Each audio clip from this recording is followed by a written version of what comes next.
So, hello everyone. For today's video ay sa napapansin nyo ay foggy yung lugar namin dito ngayon.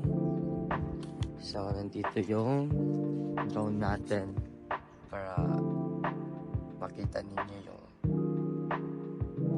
palibot ng bahay namin kung kaano ka-foggy yung lugar dito.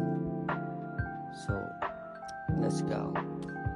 So, before tayo mag-video gamit ang drone natin ay papakita muna sa inyo ang video mula sa phone na ginagamit ko ngayon.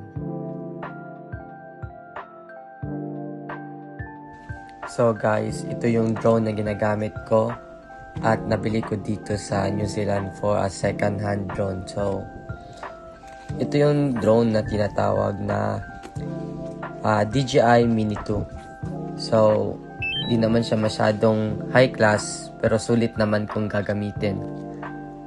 So ito yung parang nabili ko sa ngayon kasi ito yung kaya ng budget ko, pero soon sana makabili ng mas high quality na DJI drone.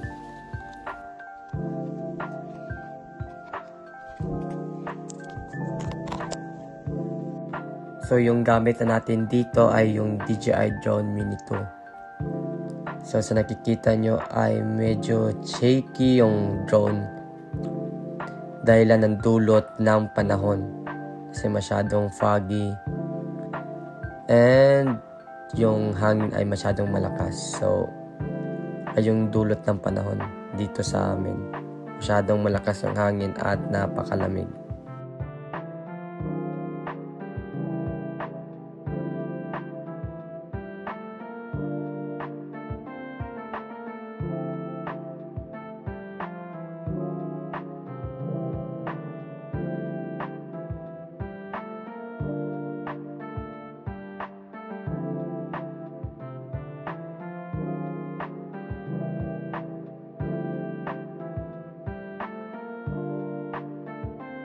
So guys, dito ko muna natapos yung mini vlog natin.